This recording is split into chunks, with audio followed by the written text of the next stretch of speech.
दोन राष्ट्रीय धन एकत्र यायला लागले. त्याच्यामध्ये नरेंद्र मोदींच्या नेतृत्वाखाली भाजप त्यांचे सरकार, दुसऱ्या बाजूनं ती विचारधारा ज्यांना मंजूर नाही असे लोक आज एकत्र आलेले. आज ज्या निवडणुका झाल्या काही राज्यात, त्याच्यात काही ठिकाणी एकत्र झाले, काही ठिकाणी वेगळे झाले. पण निवडणुकीच्या आधी जशी एकाग्रता होते त्याच्यात थोडे बदल झाले. आणि विशेषतः DMK हे या आघाडीचं बाहेर पडतात असं स्वच्छ दिसते. आज तसं तिथं आहे. पण आम्ही लोक पुन्हा 15 दिवसांनी 15 दिवसांनी बहुत लोकांना बोलून त्याचं काहीतरी मार्ग काढू. मार्ग निघेल याची मला खात्री आहे. आजची जी मिटिंग आहे ती एक एकदम घ्यायची मिटिंग आहे, आढावा घ्यायची. या मिटिंगमधून एकदम स्वतःची भूमिका कोणी घेऊ नये असं सूत्र मांडलं जाईल. राष्ट्रवादी काँग्रेस पक्ष श्री यांच्या वतीनं सुप्रिया सुळे या त्या मिटिंगला गेलेल्या. संध्याकाळपर्यंत त्याचा आउटकम काय आहे कळेल.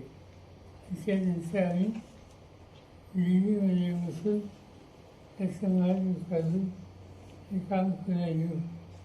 आता जवळपास पुढचे 3 वर्ष निवडणुका नाही आहे.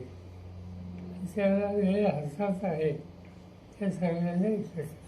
साहेब, कर्जमाफी झाली परंतु एवढे निकष लावलेले आहेत की शेतकऱ्यांपर्यंत ती कर्जमाफी पोहोचणार नाही असे शेतकऱ्यांचं म्हणणं आहे. त्याच्यात सत्य आहे. पण त्याच्या अशी असलेल्या त्या अशी थोड्या असे दिसतात. पण गव्हर्नमेंट एखादा निकाल घेतला त्याचं सूत्र हे लोकांना मान्य नसतं. पण अशीच गव्हर्नमेंटची तयारी हा निर्णय घ्यायचा आहे. आणि त्यावेळेस तसा निर्णय त्यांनी घेतला तो अधिक उपयोगी नसेल तर लोकशाहीमध्ये गव्हर्नमेंटशी सुसंवाद साधून त्याच्यात दुरुस्ती कशी करता येईल यासाठी प्रयत्न करणं याची आवश्यकता असते. आणि म्हणून माझ्या पुढे एवढंच सांगितलं की माझा प्रयत्न आहे की महाराष्ट्राचे मुख्यमंत्री देशाचे कर्तव्य लोक असतील त्यांच्याशी बोलून कर्जमाफीमध्ये जो निर्णय घेतला आहे त्याच्या ज्या कमतरता आहेत त्या कशा दूर करता येतील आणि शेतकऱ्यांना मदत करता कशी येते. त्याच्यात काही कमतरता आहेत म्हणून लगेच फेकून द्या मंजूर नाही ही स्वतःची भूमिका आज घ्यायची नाही. साहेब, वादळी वाऱ्यामुळं शेती पिकांचे मोठ्या प्रमाणात नुकसान होते. आपण बघितलं तर बारामती असेल की इतर केळी आणि बागायती पिकांचे मोठ्या प्रमाणात नुकसान झालेले, परंतु हे नुकसान भरून नाही येणार आहे. असं नाही. माझ्याकडे असाच रिपोर्ट आला आहे. नुकसान झाले कासेश्वरी वगैरे त्या भागात अशा काही भागात विशेषतः केळी आणि ऊस याच्यात नुकसान झालेलं आहे.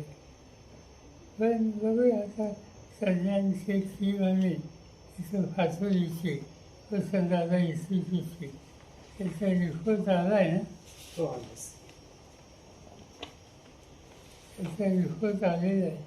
त्याची पाहणी केली आणि काय करायची गरज आहे त्याच्या लेखी आज निवेदन आमच्याकडे आलेले आहे.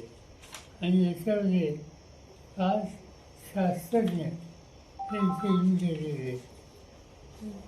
बघूया आता निसर्ग एका तुमच्या माझ्या असतात. साहेब, तुम्हाला आता राजकीय देशाची आर्थिक, राजकीय, सामाजिक परिस्थिती कशी दिसते?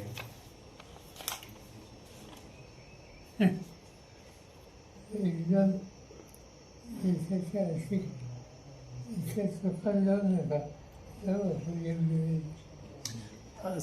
रोहित पवारांनी 12 तारखेपासून पंढरपूरला अन्नत्याग आंदोलनाचा इशारा दिला आहे की मागच्या कर्जमाफी योजनेमध्ये जे सहभागी होते त्या शेतकऱ्यांना कर्जमाफी फक्त 50,000ची दिली जाईल असं सरकारने सांगितलं. या अटीवरती त्यांनी असा निर्णय घेतलेला आहे. त्याच्याकडे माझ्या वाचन करायचं मग माझी हेच नाही कॉन्टॅक्ट साध्य करतो.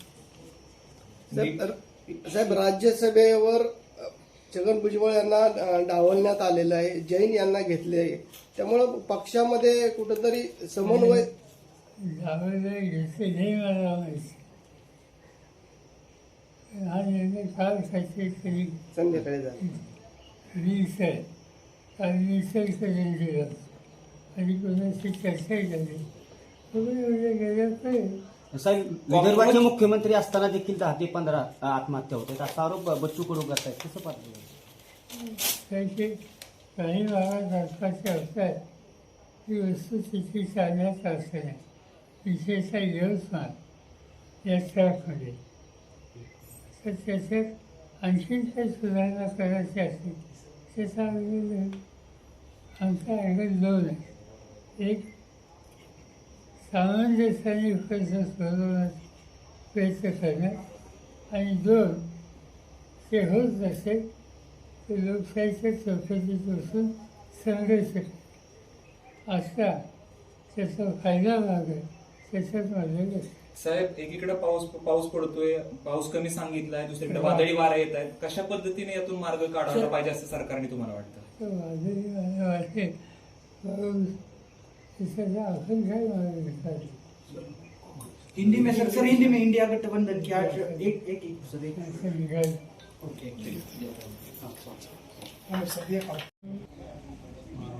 काय